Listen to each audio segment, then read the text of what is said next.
எழுதின சுவிசேஷம் 2ஆம் அதிகாரம் 10ஆம் வசனம். லூக்கா 2ஆம் அதிகாரம் 10ஆம் வசனம்.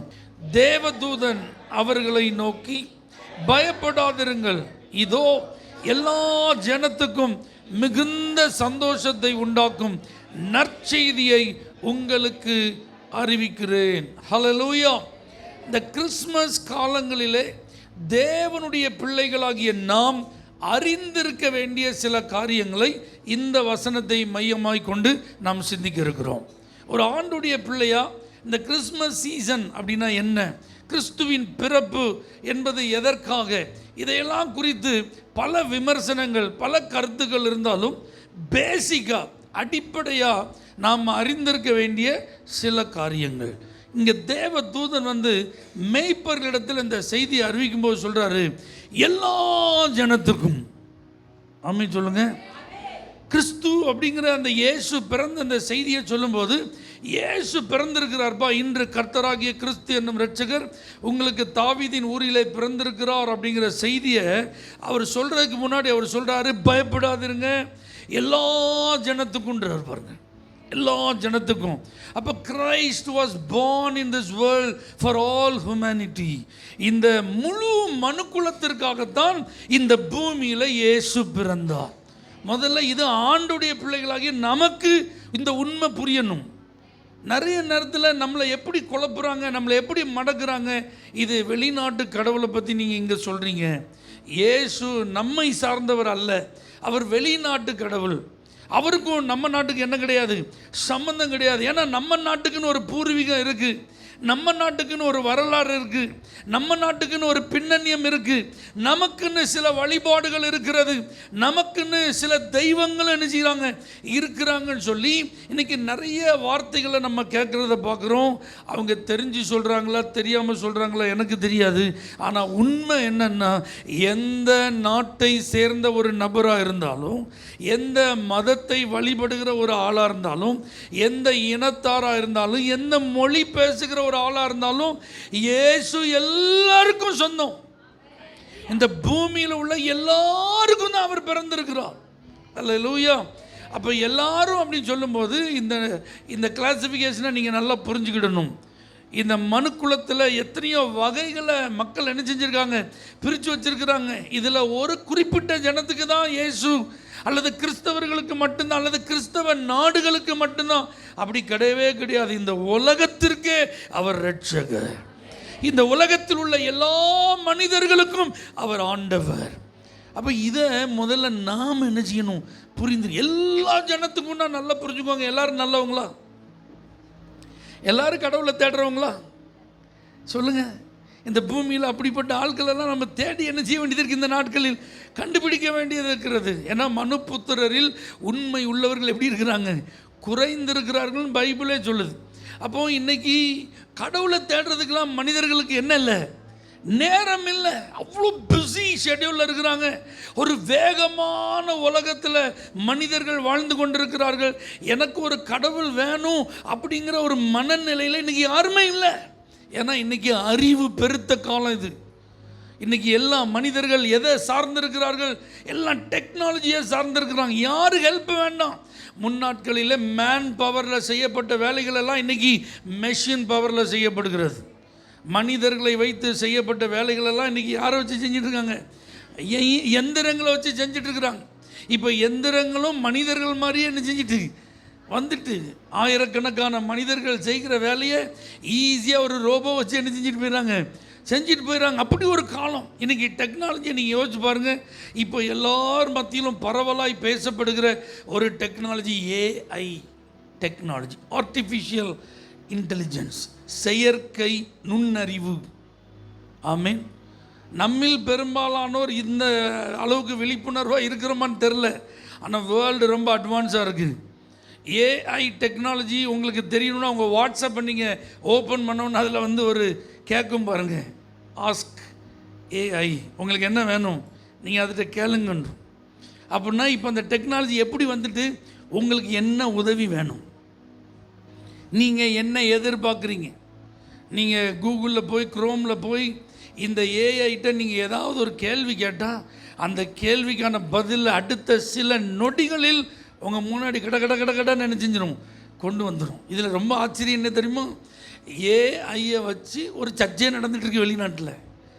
அந்த சர்ச்சில் போய் நின்று அந்த ஜனங்கள் தங்களுடைய தேவைகளை சொன்னால் அந்த தேவைகளுக்கு ஏற்ற வசனங்கள் அது கட கட கட கடன்னு என்ன செய்யுது, சொல்லுது. ஒரு ஜெப விண்ணப்பத்தை அந்த ஏஐக்கு முன்னாடி போய் சொன்னாங்கன்னா அது என்னென்ன வார்த்தைகளை சொல்லி அவங்கள ப்ளஸ் பண்ணணுமோ அதை என்ன செய்யுது, ப்ளஸ் பண்ணுது. உங்களால் நம்ப முடியுதா? உலகம் எங்கே போயிட்டு பாருங்கள், சர்ச்சுக்குள்ளே இப்படிப்பட்ட டெக்னாலஜியை புகுத்துறதற்கு மனுஷன் என்ன செஞ்சுட்டான், செயல்பட துவங்கி விட்டான். ஆனால் இதையும் தாண்டி இப்போ அட்வான்ஸாக எஸ்ஏஐ அப்படின்னு வந்துட்டு, சூப்பர் ஆர்டிஃபிஷியல் இன்டெலிஜென்ஸ். அதுலேருந்து இன்னும் அட்வான்ஸ். ஏஐயில் நீங்கள் கேட்டிங்கன்னா அது சம்மந்தப்பட்ட சில தகவல்களெல்லாம் உங்களுக்கு உதவியாக என்ன செய்யும், அது கொடுக்குமா. ஆனால் எஸ்ஏஐ சூப்பர் ஆர்டிஃபிஷியல் இன்டெலிஜென்ஸை நீங்கள் பயன்படுத்தினால் அது உங்களுக்கு சஜஸ்ட் பண்ணும். ஒரு 4 ஆப்ஷனை கொடுத்துட்டு இதில் ஏதாவது ஒன்று நீங்கள் என்ன செஞ்சுக்கலாம், நீங்கள் கேட்ட கேள்விக்கு பதிலாக தேர்வு செய்யலாம். அல்லேலூயா. இப்படி போயிட்டுருக்கு. இன்னும் இனி சீக்கிரத்தில் உலகத்தில் ஓஐ அப்படின்னு ஒரு டெக்னாலஜி வரப்போகுது, ஆர்கனைஸ்டு இன்டெலிஜென்ஸ். அப்படின்னா உங்களுக்கு ஆப்ஷனே கிடையாது, அது உங்களை கமெண்ட் பண்ணி சொல்லும், இதுதான் நீ கேட்குறது, இதுதான், இதைத்தான் நீ தேர்வு செய்யணும். நீங்கள் நல்லா யோசிச்சு பாருங்கள். நீங்கள் கூகுளில் சர்ச் பண்ணுறது, ஃபேஸ்புக்கில் வாட்ச் பண்ணுறது, யூடியூப்பில் வாட்ச் பண்ணுறது, இதெல்லாம் ஒரு குறிப்பிட்ட காரியத்தை நீங்கள் பார்க்க ஆரம்பித்தால் இதை தான் நீங்கள் பார்க்குறீங்கன்னு சொல்லி அது ரிலேட்டடாக உங்களுக்கு என்ன வந்துகிட்டே இருக்குது, ஆட் வந்துகிட்டே இருக்குது, போஸ்ட் வந்துகிட்டே இருக்குது, வீடியோஸ் வந்துகிட்டே இருக்குது. இதெல்லாம் யாருங்க கொடுக்குறா உங்களுக்கு? உங்கள் டேஸ்ட் அது கேட்ச் பண்ணிகிட்டே இருக்குது, உங்கள் விருப்பத்தை அது கேட்ச் பண்ணிகிட்டே இருக்குது. நீங்கள் எதற்கு அதிக முக்கியத்துவம் கொடுக்குறீங்க, எதோடு அதிக நேரம் செலவு பண்ணுறீங்க, உங்களுடைய ஆராய்ச்சி, உங்களுடைய விருப்பம் எதில் இருக்குது அப்படிங்கிறத என்ன செஞ்சிட்ருக்கு, உள்ள ஒன்று கவனிச்சிட்டு இருக்குங்க. உலகம் இப்படி போயிட்டுருக்கு. அதனால இன்றைக்கி கடவுளுடைய உதவி மனிதனுக்கு தேவையில்லை அப்படிங்கிற ஒரு நிலைமெல்லாம் வந்துட்டு. ஆனால் பைபிள் உண்மை அப்படிங்கிறத நீங்கள் நம்புறீங்க அப்படின்னா அவன் எவ்வளவு டெக்னாலஜியில் ஊறி போன ஆளாக இருந்தாலும் பரவாயில்ல, இயேசு எல்லாருக்கும் இந்த பூமியில் பிறந்திருக்கிறார். அல்லேலூயா. அவர் படித்தவனாக இருக்கலாம், மேதையாக இருக்கலாம், அறிஞனாக இருக்கலாம், அறிவாளியாக இருக்கலாம், விஞ்ஞானியாக இருக்கலாம், எனக்கு கடவுளுடைய உதவியே தேவையில்லைன்னு சொல்கிற ஒரு ஆளாக இருக்கலாம். ஆனால் அவருக்கும் இந்த இயேசு இந்த பூமியில் பிறந்திருக்கிறார். ஐயா, எனக்கு விவரமே தெரியாது, எனக்கு உலகமே தெரியாது, அப்படிப்பட்ட ஒரு பேதையாக இருந்தாலும் அவருக்காகவும் இயேசு இந்த பூமியில் பிறந்திருக்கிறார். ரொம்ப இன்னசென்ட்டாக இருக்கிற நபராக இருந்தாலும் பரவாயில்ல, வெள்ளந்தின்னு சொல்லுவோம் பார்த்தீங்களா, அப்படிப்பட்ட ஆளாக இருந்தாலும் பரவாயில்ல, அவங்களுக்கும் இயேசு பிறந்திருக்கிறார். ஐயா, இவங்களெல்லாம் விட்டே வைக்கக்கூடாது, இவங்களெல்லாம் நடு ரோட்டில் நிற்க விட்டு என்ன செய்யணும், சுட்டு தள்ளணும். அப்படிங்கிற ஒரு கொடூரமான ஒரு நபர் இருப்பார் பார்த்தீங்களா, அவருக்காகவும் இயேசு பிறந்திருக்கிறார். இந்த உண்மையை நீங்களும் நானும் புரிந்து கொண்டால் நம்முடைய கண்கள் இயேசு பார்ப்பது போல பார்க்க ஆரம்பிச்சிட்டோம். எத்தனை பேருக்கு நான் சொல்கிறது புரியுது? ஏன்னா கிறிஸ்மஸை நம்ம செலிப்ரேட் பண்ணிட்டு இருக்கிறோம். இந்த மாதம் முழுவதும் இயேசு கிறிஸ்துவின் பிறப்பை நாம் செலிப்ரேட் பண்ணுறதுக்கு எல்லா விதங்களிலும் நாம் ஆயத்தப்படுகிறோம். ஏன்னா இயேசு நம்முடைய உள்ளத்தில் பிறந்திருக்கிறார். ஆனால் எல்லாருடைய உள்ளத்தில் அவர் இன்னும் என்ன செய்யலை, பிறக்கவில்லை. ஆனால் நம்மோடு பழகுகிற நிறைய பேர் இருக்கிறாங்க, நமக்கு நெருக்கமானவர்கள் அநேகர் இருக்கிறார்கள், நம்முடைய உறவுகள் அநேகர் இருக்கிறார்கள். இந்த இயேசு அவருடைய உள்ளத்தில் பிறக்காமலேயே அவர்கள் வாழ்ந்து கொண்டிருக்கிறார்கள். அப்போ அவர்களுக்கும் இந்த இயேசு தேவைங்கிற உண்மை உங்களுக்கு தெரிஞ்சாதான் அவர்கள் ஆத்துமாவை குறித்த ஒரு பாரம் உங்களுக்கு எனக்கு வரும். எத்தனை பேர் இதை ஏற்றுக்கொள்ளுகிறீர்கள்? அல்லேலூயா. அப்போ இயேசு எல்லா ஜனத்திற்கும். அப்போ இந்த சீசனில் உங்கள் கண்கள் பார்க்கும்போது ஒரு நபர் ரட்சிக்கப்படாத நபராக இருக்கிறாரா, அவர் சன்மார்க்கனாக இருக்கலாம், ஒரு எறும்புக்கு கூட ஒரு துன்பத்தை கொடுக்காத ஒரு சன்மார்க்க வாழ்க்கை வாழ்கிறவராக இருக்கலாம். ஆனால் அவருக்கும் யார் தேவை? இயேசு தேவை. அதனால் உங்கள் கண்கள் அப்படி பார்க்க கர்த்தர் உதவி செய்வாராக. இவங்க உள்ளத்தில் இயேசு பிறப்பாரா அப்படிங்கிற ஏக்கம் உங்களுக்கு உண்டாவதாக. ஆண்டவரே, இவர்களை நீ ரட்சிக்க மாட்டீரா என்கிற விருப்பம் உங்களுக்குள் தோன்றுவதாக. இந்த சீசனில் கர்த்தர் அப்படிப்பட்ட நினைவுகளை, எண்ணங்களை ஆண்டவர் நம்முடைய இருதயத்தில் தருவாராக. ஆமென் சொல்லுங்க பார்க்கலாம். அல்லேலூயா. எல்லா ஜனத்துக்கும் இப்போ இங்கே ஒரு நற்செய்தி அறிவிக்கப்படுகிறது. நல்லா புரிஞ்சுக்கோங்க. இன்றைக்கி நீங்கள் டிவியை ஓப்பன் பண்ணாலும் சரி, நியூஸ் பேப்பரை வாசித்தாலும் சரி, சோஷியல் மீடியாவை ஓப்பன் பண்ணாலும் சரி, உங்களை வியப்பூட்டும் செய்தி ஏதாவது இருக்கா? உங்களை சந்தோஷப்படுத்தும் செய்தி ஏதாவது இருக்கா? உங்கள் உள்ளம் ஆனந்த மகிழ்ச்சி அடையக்கூடிய அளவில் ஏதாவது செய்திகள் அங்கே வருதா? உங்களுக்கு இருதயம் பதபதைக்குது. நம்ம உண்மையிலேயே நம்ம வாழ்கிற பூமி நம்ம வாழ்வதற்கு உகந்தது தானா இல்லையா என்ற ஒரு பயத்தை அந்த செய்திகள் என்ன செய்கிறது, உண்டாக்குகிற. திடீர்னு பார்த்தா இலங்கையில் பயங்கரமான வெள்ளம், திடீரென்று கொள்ளை நோயின் தாக்கம், பயங்கரமான பூமி அதிர்ச்சி, சுனாமியின் தாக்கம், இத்தனை அடி உயர ராட்சத அலைகள் எழும்பும் அபாயம், இப்படி தான் நியூஸில் என்ன செய்யுது வருது. ஏகப்பட்ட பொல்லாத செய்திகள். நம்மளால் அதை வாசிக்க முடியல, அந்த படங்களை அந்த பிக்சரை நம்மளால் என்ன செய்ய முடியல, கொடூரங்களை நம்மளால் பார்க்க முடியல. அப்படிப்பட்ட தகவல்கள் தான் இன்னைக்கு மனிதர்களுக்கு அனுப்பப்பட்டு கொண்டே இருக்கிறது. ஆனால் இந்த பூமியில் ஒரு நற்செய்தி அறிவிக்கப்பட வேண்டிய அவசியம் உண்டு என்பதை நாம் அறிந்திருக்க வேண்டும். ஏன்னா எல்லாரும் பயந்து போயிருக்கிறாங்க, எல்லாரும் கலங்கி போயிருக்கிறாங்க, எல்லாரும் நம்பிக்கையற்ற நிலையில் இருக்கிறாங்க, எதிர்கால நிச்சயம் இல்லாமல் இருக்கிறார்கள், ஏதோ ஒரு பிடிப்பில்லாத வாழ்க்கையை வாழ்ந்து கொண்டிருக்கிறார்கள். அவர்களுக்கு நற்செய்தி தேவை. அல்லேலூயா. ஏதோ ஒரு சூழ்நிலையில் மனுக்குலம் பாதிக்கப்பட்டிருக்கிறது, யாருக்கோ ஒரு மிகப்பெரிய தேவை இருக்கிறது. ஆனால் இப்போ அவங்களுக்கு கிடைப்பதெல்லாம் அதிர்ச்சியூட்டும் செய்தியாக தான் இருக்குது. அவர்களை இன்னும் கலங்க வைக்கக்கூடிய வார்த்தைகள் தான் அவங்க கேட்குறாங்க. அப்படிப்பட்ட சம்பவங்கள் தான் அவங்க கண்ணு முன்னாடி நடக்குது. ஆனால் இந்த சீசன் நற்செய்தியை அறிவிக்கும் சீசன். இந்த நாட்கள் இயேசு கிறிஸ்துவை குறித்து, அவருடைய அன்பை குறித்து மற்றவர்களுக்கு நாம் விவரித்து சொல்லக்கூடிய நாட்கள். கலங்கி போயிருக்கிற ஒருத்தருக்கு உற்சாகத்தை கொடுக்கக்கூடிய நாட்கள், பயந்து போயிருக்கிற நபருக்கு நம்பிக்கையை ஊட்டும் வார்த்தைகளை சொல்லக்கூடிய நாட்கள் இது. ஏன்னா எல்லா ஜனத்துக்கும் மிகுந்த சந்தோஷத்தை உண்டாக்கும் நற்செய்தி இது. இது வித்தியாசமே இல்லாமல் எல்லாருக்கும் ஹாப்பியை கொடுக்குங்க. இந்த இயேசுங்கிற இந்த தெய்வத்தை குறித்து நீங்கள் ஒரு செய்தியை ஷேர் பண்ணி பாருங்கள், உங்களுக்கும் சந்தோஷமாக இருக்கும், கேட்குறவங்களுக்கும் சந்தோஷமாக இருக்கும். எத்தனை பேர் இதை அனுபவிச்சிருக்கீங்க? அல்லேலூயா. ஏன்னா இது நற்செய்தி. அல்லேலூயா. இந்த இயேசு இருக்கிறாருங்க, நீங்கள் கவலைப்படாதீங்க, உங்களுக்கு ஒரு எதிர்காலம் இருக்குது.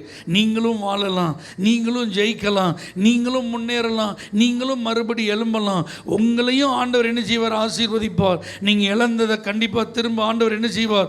உங்களுக்கு தருவார். நீங்கள் வெட்கப்பட்ட இடத்துல மறுபடி ஆண்டவர் உங்களை தலை நிமிர்ந்து என்ன செய்வார்?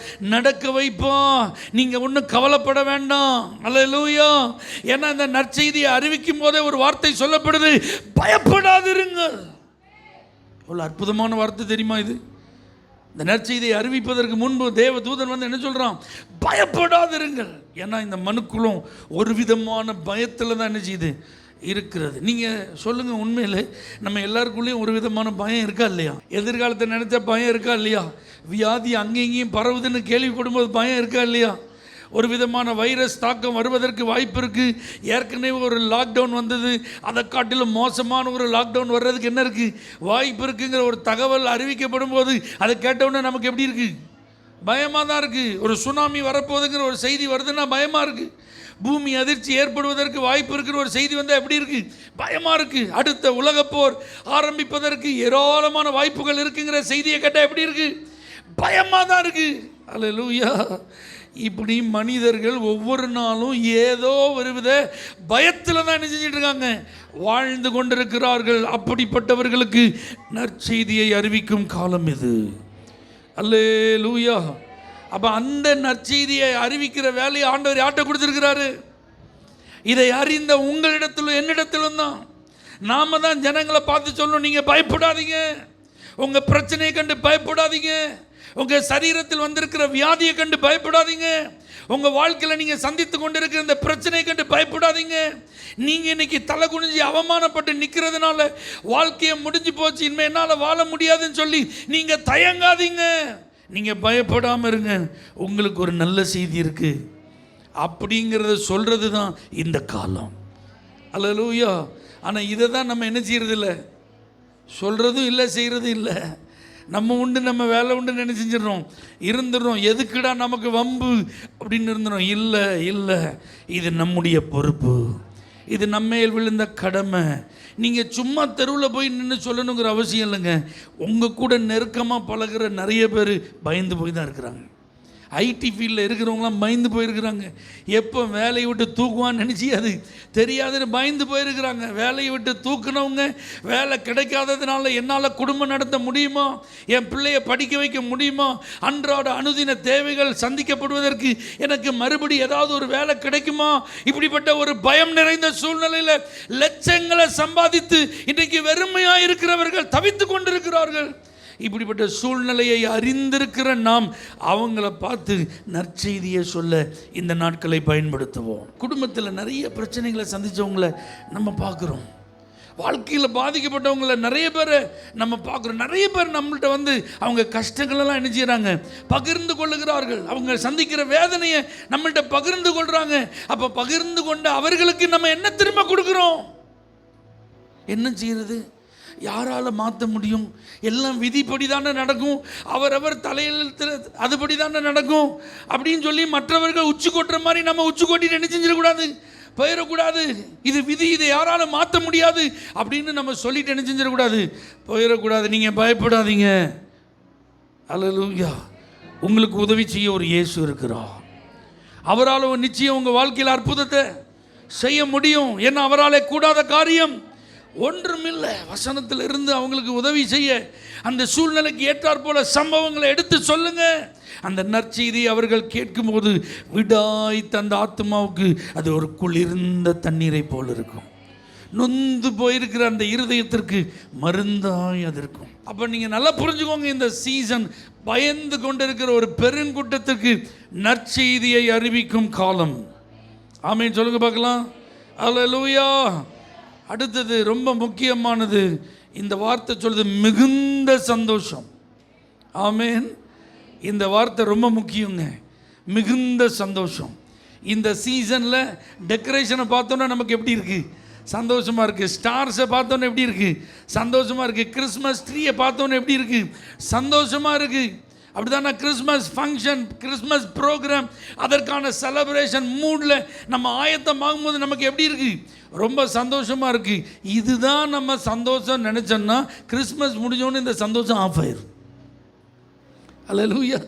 அதுக்கப்புறம் ஸ்டாரை நம்ம யாரும் என்ன செய்யறதில்ல, தொங்க விடுறதில்ல. ட்ரீயை வச்சு நம்ம என்ன செய்யறது, அழகு பார்க்கறது இல்லை. கிறிஸ்மஸ் சம்பந்தப்பட்ட காரியங்களை நம்ம எதையும் யோசிக்கிறதே இல்லை. அப்போ இந்த மிகுந்த சந்தோஷம் என்பது வெறும் இந்த அலங்காரங்களை மையமாக்கினது அல்ல.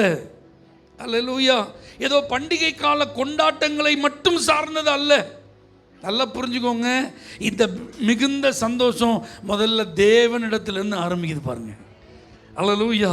ஏன்னா மனிதனுக்கும் தேவனுக்கும் ஒரு பெரிய பிளவு உண்டாயிட்டு.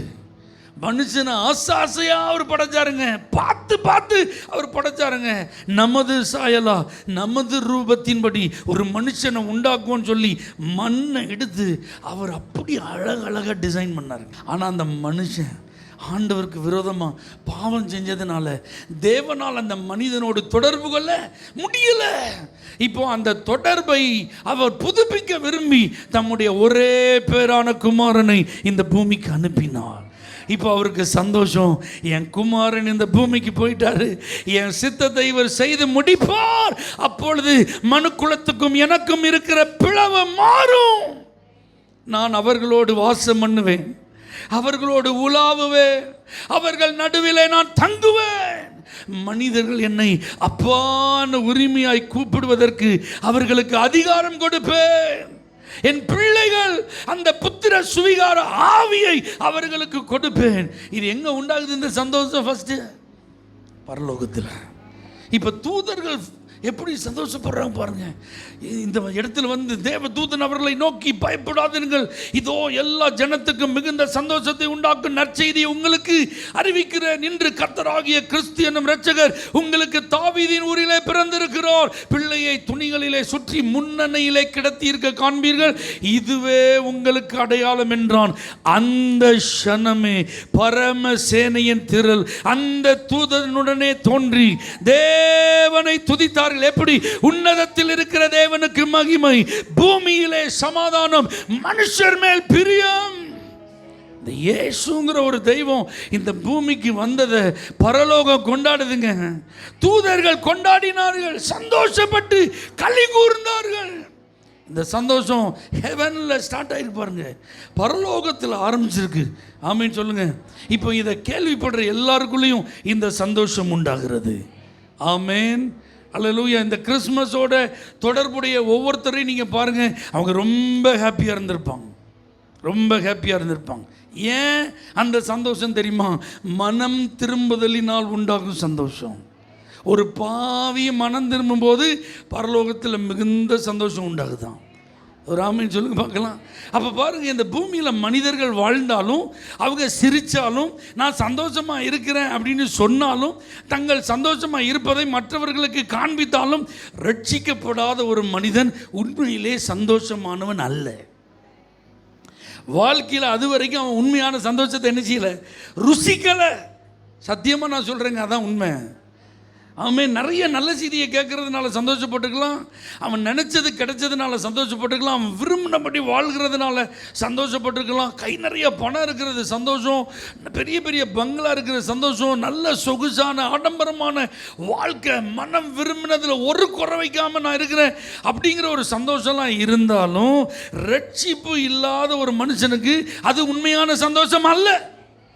மனம் திரும்பாத, பாவ மன்னிப்பின் நிச்சயத்தை பெறாத ஒரு நபருக்கு அது உண்மையான சந்தோஷம் அல்ல. ஆனால் எந்த ஒரு நபர் நான் பாவி, என்னுடைய பாவத்திற்காக பாவிகளை ரட்சிக்க இயேசு இந்த உலகத்தில் வந்தார்.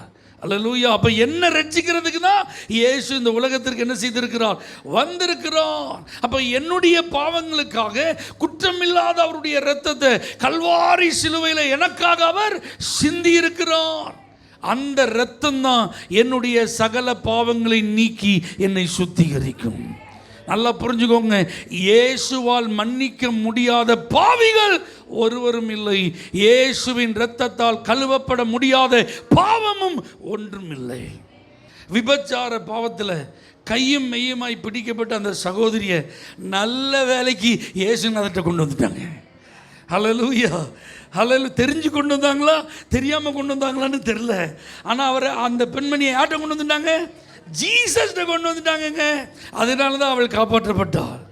அவங்க நியாயப்பிரமாண விதிப்படி அந்த சகோதரியை அவங்க நினச்சிருந்தா வேத பாரகர்கள், பரிச்சேயர்கள், பிரதான ஆசாரியர்கள் முன்னிலையில் எல்லாரும் என்ன செஞ்சிருக்கலாம், கல்லெறிஞ்சி அவளை கொண்டிருக்கலாம். ஒருத்தர் என்ன செய்ய மாட்டாங்க, கேள்வியே கேட்க மாட்டாங்க.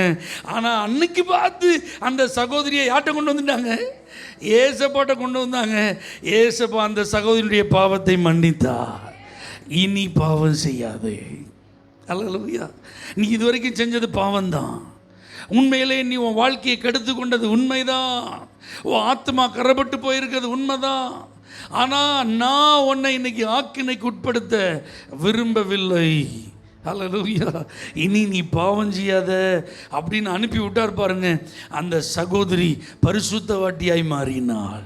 இயேசுவை இரட்சகராய் ஏற்றுக்கொண்டால், இயேசுவை பின்பற்றுகிற கூட்டத்தில் முக்கியமான ஒரு இடத்துக்கு வந்துட்டாங்க.